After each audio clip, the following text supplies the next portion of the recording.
Hello and welcome back to another episode of the Untold Story podcast. I know again it's been a while, but this one is a very special episode. It is my 26-man England team that I would personally take to the Euros this summer.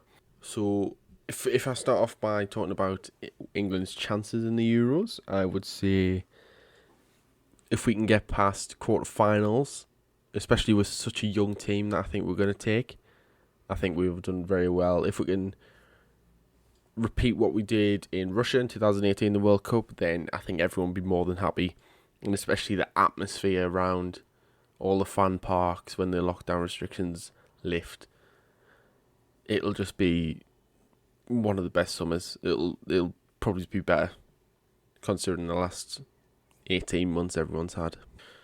So, before I do get into the squad, if I can just say, if you can follow all the links in the description, you'll follow the podcast on Instagram and Twitter, subscribe on YouTube if you're not listening on YouTube, if you're listening on Spotify. If you listen on Spotify or any other platform that you can listen to podcasts on, then please do follow or subscribe, as we will get into this team. I will start off with my three goalkeepers.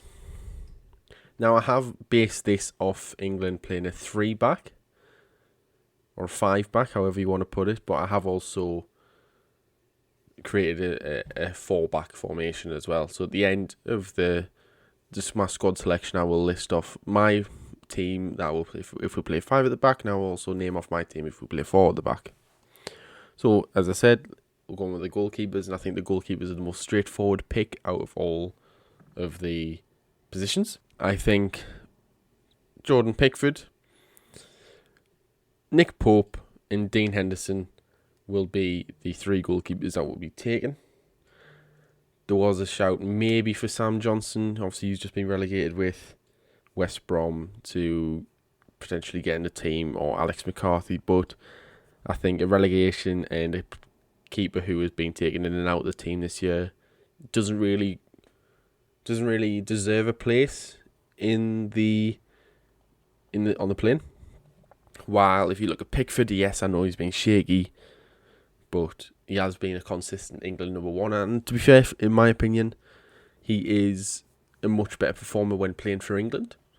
I think point proven was the World Cup where he stepped up to the plate, and even the Nations League when he scored a penalty. He can do all sorts. Nick Pope, on the other hand, is Premier League Golden Glove winner 1920 season. Dean Henderson, Sheffield United, he was fantastic in that first season, and ever since De Gea dropped out of the team, he has definitely came up to stepped up the not Philly's shoes, because obviously De Gea's at just a level above world class goalkeeper, but he's definitely on his way to becoming Man United's next number one. Although his form has been a bit shaky, he is still a very good goalkeeper, definitely worthy of that number one spot. So the next one is the right backs or right wing backs. I think we've got to go with Kieran Trippier, who has just won the league, La Liga, in Spain with Atletico Madrid. So I think, and he's again one of the first names on the team sheet for me in terms of right backs. I also went with Kyle Walker. Now, Kyle Walker's a bit of a strange one. I think if we play a 3 at the back, or a 5 at the back, sorry, he might slip into what he did in the World Cup and become a centre-back. But also, if you have him in the wing-back position, I think he is also very, very, very capable of going forward and assisting whoever's on that wing in front of him.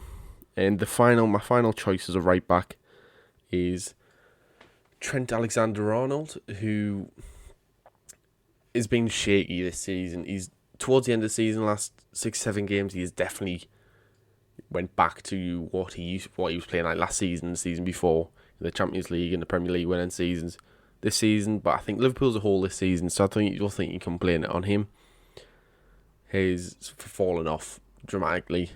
They might still get Champions League. I'm, as I'm recording this, they're still playing it at the minute. But I think he is, based on the form of the last 36 months, he definitely deserves that place in the team. So now I will move on to my centre backs. I have chosen 5, which may be a bit too many, or maybe the right amount. You definitely need at least 4, but I went for 5 with the 26-man squad. I went for John Stones, who has been an absolute revelation this season at Manchester City. I know at the start of the season, people were like, with Ruben Diaz coming in, is it going to be Diaz and Laporte? And I know they brought Nathan Ake in. Obviously, he's struggled with injuries or lack of playing time. But John Stones and Ruben Diaz as a pair, they've won the league. You can't say more than that. They've won the league. He's came on leaps and bounds this year. He's been absolutely fantastic. You can tell Pep Guardiola's really got hold of him, and same way he did with Sterling when he first came in. Just little adjustments to his game, and he's became one of England's best centre-backs this season. Another centre-back I would put in is Harry Maguire. I think that's a given. If he didn't have that £80 million price tag on his head, then people would be regarding him as one of the best in the Premier League. Obviously, he's up there as one of the best in the Premier League already, just based on stats. But he has his mistakes, and I think it's clear to see. But he is still Man United's captain. Man United captain, second in the Premier League. They haven't had that bad of a season. He hasn't had that bad of a season. Obviously, he had the Greece incident at the start of the season, which wasn't helpful. But ever since then, he's definitely improved a lot and showed that he is more than deserving of a spot on the plane. Now, my next 3 centre-backs, obviously the first 2 in Stones and Maguire, I think are definitely guaranteed. They're guaranteed to be in that squad on the plane. On the plane, sort of. Even though England are playing some games at Wembley. On the coach. We'll go with that. But my next 3 are Conor Cody, Michael Keane, and Tyrone Mings. Now, I've went with Conor Cody. Although Wolves have kind of dropped off this season, he is definitely shown that he's the leadership of a Premier League captain, and I do believe that, especially even in the England teams he's been in recently, he has been involved. He's grabbed himself a goal. He's played really well. Looked to just fit in seamlessly with the others that have been regulars over the last 2-3 years. So I definitely think he deserves that chance. Michael Keane, on the other hand, he's a bit of a wild card option. He has his moments. He was an England regular at one point, where he was always in the squad at least, and then he kind of dropped off. But this season, under Ancelotti at Everton, especially at the start of the season, he was definitely, him and Yerry Mina were forming a great partnership. And I think that partnership definitely has transformed into his individual game of being more comfortable, especially in pressure situations. And I believe that he is turning into the player I think everyone thought he was going to be, and that he was at Burnley. But I think he's just taking a bit of time to get him back in the role. I can't remember if he had a couple of injuries, but he might have. So I'm going to go Michael Keane. And then the last centre-back I've got is Tyrone Mings. Now, nothing against Tyrone Mings. In my head, it was either him or Ezri Konsa, because Aston Villa have done extremely well this year. And if at least 2 of them aren't in the England squad this summer, then I think they will be very annoyed, or very, not annoyed, I can't remember what the word is, but there will be very, I'll go with annoyed. They'll feel let down from England. That the big clubs have always got the upper hand on Villa, but Villa's a big club, and Tyrone Mings, I think the one thing that helps him get in the squad ahead of Ezri Konsa is the fact that he's left-footed. While Ezri Konsa is right-footed, and that means all the centre-backs are right-footed, and you have no one to play left centre back comfortably. I know they're all professional footballers, should all be able to use their left foot or their weaker foot if it's the left foot, but they won't ever actually be comfortable on that side, in my opinion. So I think having Tyrone Mings in there, he's had a good season. Yes, he's had a few disciplinary issues, but he's had a good season nonetheless. And if you move him over and have him left centre back, like he has done for England before, then I think it'll be very helpful to have.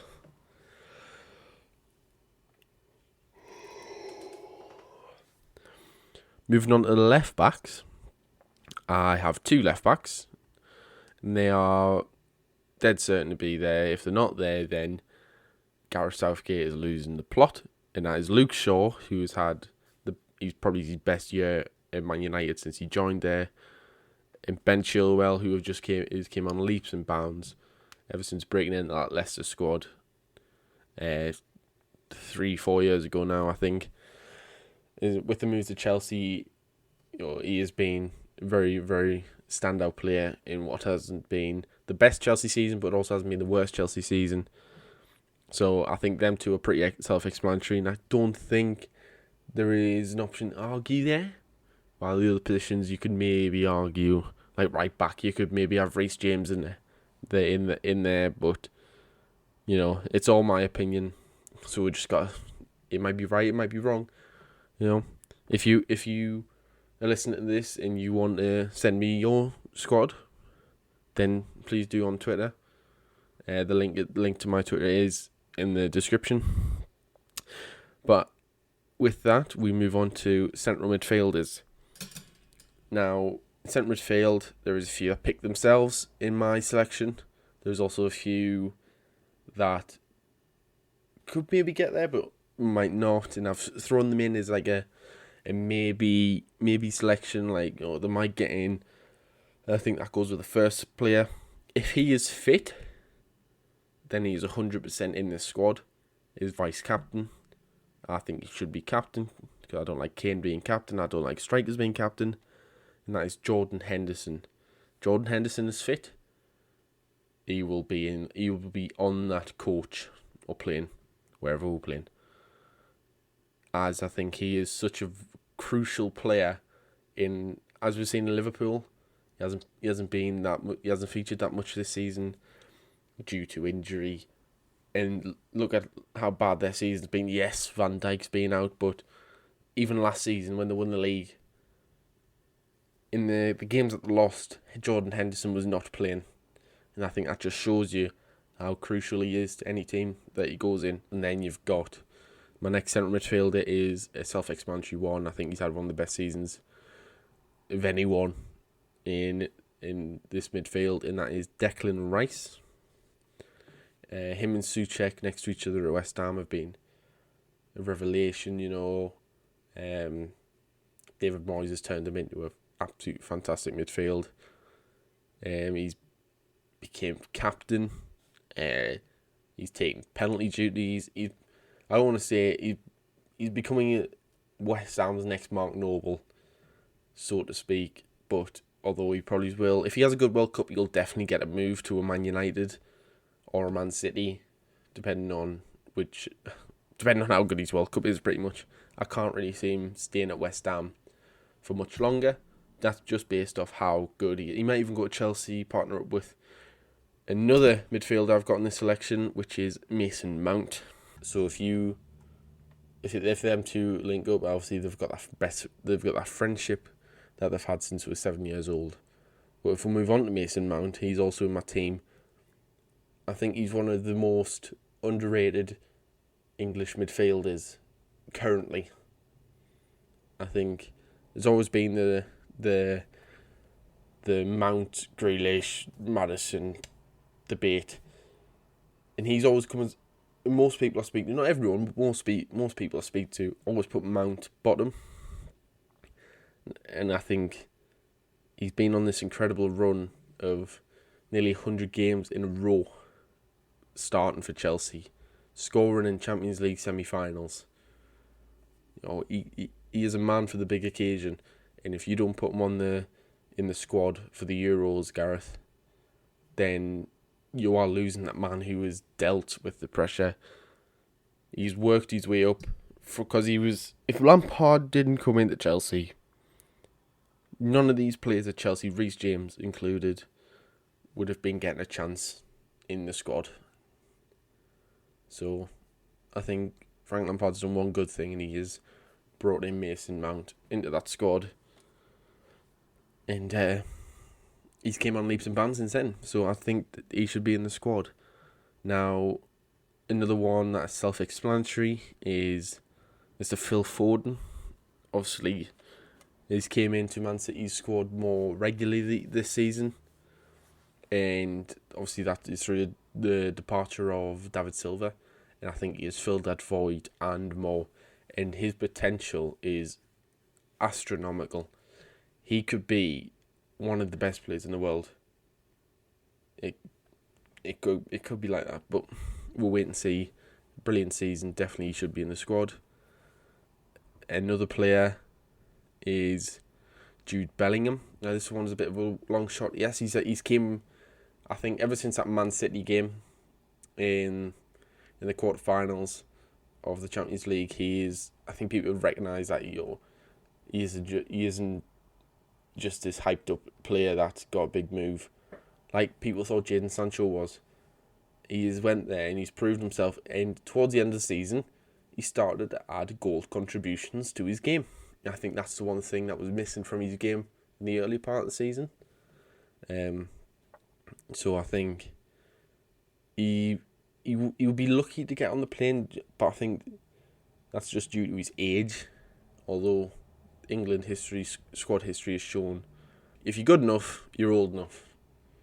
So I definitely could see him being in the team. So that's the centre midfielders done. If we move on to the wingers, we've got two players in here who could maybe move centrally, depending on formation. So the first one is Jack Grealish, I mentioned before, of Mings. He is the other Aston Villa player I would have in this team, mainly because he has had a fantastic season.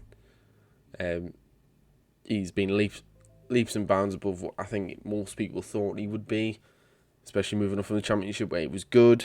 Last season he kept them up, I would say, even though VAR kept them up. But this season, they've proven that they should be in the Premier League. Under Dean Smith, he's definitely warranted a move. I mean, he could have moved to Man United last year if that was an actual thing. But I think this summer, again, like I've said before with Declan Rice, if he has a good World Cup, he'll get a move this summer transfer window. Another player we've seen become pretty much a regular in the team, so I think this one's quite self-explanatory, and that is Jadon Sancho. Jadon Sancho obviously being Dortmund. He had a rough first half of the season where I think he only had 1 or 2 goal contributions his first 18 games, but second half of the season, leaps and bounds. He scored in the cup final the last weekend, and he is definitely one for the future and will more than likely be a Manchester United player this summer. Next one again, speaking of Man United, is Marcus Rashford. Obviously, he's had a big year individually, being Manchester United's top goal scorer in all competitions, but also personally with all the food donations, and definitely worthy of that knighthood that he should get in the new year. But I think he's on the pitch. Contributions have definitely made him worthy of being one of the first names on the sheet, on the plane, on the coach to the Euros. And another player who in the second half of the season came good. There was loads of stats that he hadn't got an assist in or goal contribution so long, or so many games, Premier League games, and then he got his loan move to West Ham, and that player is Jesse Lingard. It was just, and no one expected him to do as well as he is at West Ham. I think there was people who Sorry had it in him, but they thought they move away from Manchester, where he's not at home, not with his daughter, might be difficult. But tell you what, he has proved a lot of people wrong with this loan move, and potentially a permanent move away if he gets in the squad. But I think even if he's not in the squad, he will get a move away from Man United if they don't want to have him for next season, as his form this year, or second half of the season, has been absolutely sublime. The final player in my midfield is Raheem Sterling. Now, Raheem Sterling this year, he's got 10 goals in the Premier League. I mean, he hasn't really featured as much as I think he would have liked to, but with the way Man City are playing this year, you've just got to accept it, that you might not play every game, but the team's still going to win. But Sterling has still contributed when he's been asked to, and I think he's just one of them players who's always going to be in an England team no matter what. So I think he will be the last winger in the team. If we move on to strikers now, we have 3 strikers who I think should be in the squad. 2 of them are for definite going to be there. One of them is a long shot. He could be replaced by someone else. I'll mention them towards the end. And that is Harry Kane. Unbelievable season again, but probably 99% will leave Tottenham this summer. The next one is Dominic Calvert-Lewin, who started the season was on an incredible goal scoring run, quite off a bit, but he still had a very, very, very, very impressive season this year, and I think definitely deserves to be in that squad. Scored for England on his debut, so you can't really do much more than that. Then the final one, this is the one that I think most people might take shock to, but I also think they won't, and that is Patrick Bamford. I think Bamford no one expected him to have as good of a season as he's having, especially with recent runs in the Premier League where he hasn't done well, with Burnley, with Middlesbrough. This season, under Marcelo Bielsa, he's came on brilliantly. Everyone was expecting him to be a flop and be out of the team. They need to sign a striker. Maybe Rodrigo's going to be that replacement, but 18 goals this season in the league is absolutely incredible for a player that was playing, that he's made that step up. You've got to give credit to the hard work and dedication that he's put in. So I think he should be he won't be the starting striker, but he should definitely be the last name on the team sheet. So for now, if we move on to my starting 11s, I've got one for a 5-back formation, I've got one for a 4-back formation. So if you go into the 5-back, I've got Jordan Pickford in goal. Purely just off his record of being England number 1. Yes, his form might not be up there, or not as high standards as it once was, but he's definitely still England's number 1. The 3 centre-backs, I've gone for John Stones, who, again, brilliant season. If he's not in the first team, Gareth is losing his plot. Harry Maguire, and I've went for Tyrone Mings. Tyrone Mings was my last selection as a centre-back, but I do think that left-footed centre-back is definitely needed and very rare to have, so it's definitely a good quality to have. The wing-back, so we'll go right wing-back. If we're playing 5, it'll be Trent. I just believe him attacking-wise is much better, and if he has someone behind him to cover him, then he should be performing the way he has done previously for Liverpool. And then left wing back is Luke Shaw. I think that is just purely off his form this season. He's coming into the tournament very hot, and I think he just deserves it purely off form. Yes, Ben Chilwell's had a good season and a good couple of years, but I think Luke Shaw maybe has some redemption on his mind for his last World Cup appearance at an international tournament, where he wasn't the best. So I think he definitely deserves that starting place. And if he doesn't perform, then Chilwell is more than capable of being a very good deputy. So if we move on to the midfield, this is a 4 and maybe a 3. My formation is pretty much a 5-2-3, but it'll be a 4 when defending and then be 5-4-1 when defending. So if we go into the midfield 2, centre midfield, I have Declan Rice, who will be sitting, and then Phil Foden is in that free roam sort of position that he plays for Manchester City. I think that'll work very well. And then on the left would be Rashford. On the right would be Sancho. I think that's extremely dangerous. And then up front is Harry Kane. That front three to me is one of the most dangerous in the competition. Definitely top 4. I think that is a semi-final worthy front three. So if we move on to my 4 at the back formation. Sorry if you can hear the paper moving. I'm just moving the paper. Again, Pickford in goal. This time it is Kyle Walker at right back, with Stones and Maguire in midfield. So obviously Mings drops out and Alexander-Arnold drops out. Then Shaw at that left back.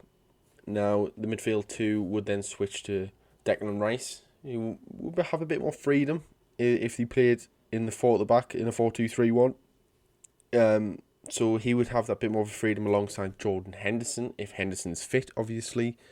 If he's fit, then he would just sit and command the team while you just keep everyone in check, organise everyone.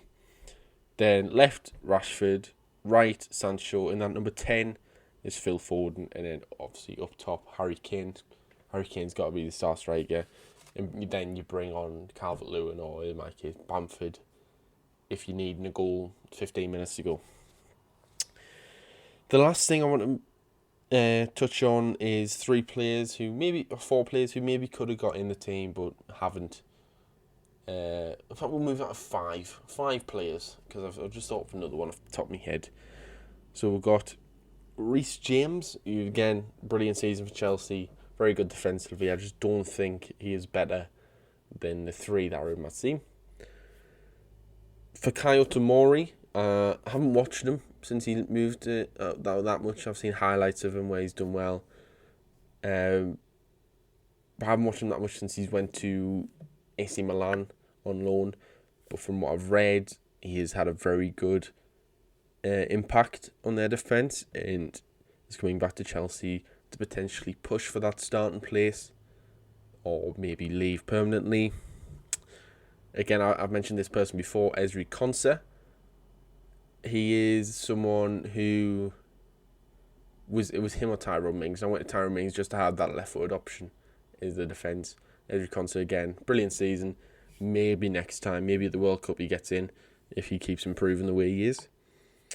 Then I went for 2 strikers.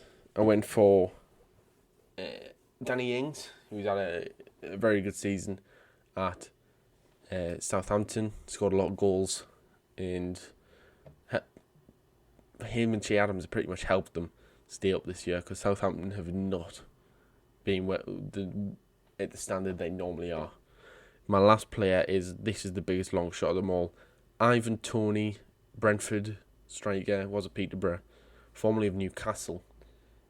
But Newcastle fans are regretting selling him, even though the board sold him. But I bet they're regretting selling him now, with him being linked with big money moves to the Premier League.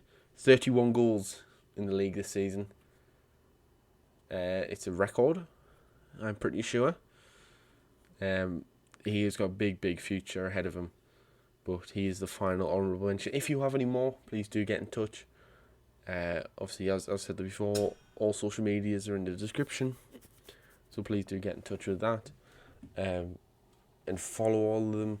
But that wraps up my 26-man squad. If you have any sort of different opinions, please let me know. And yeah, thank you for listening, and goodbye.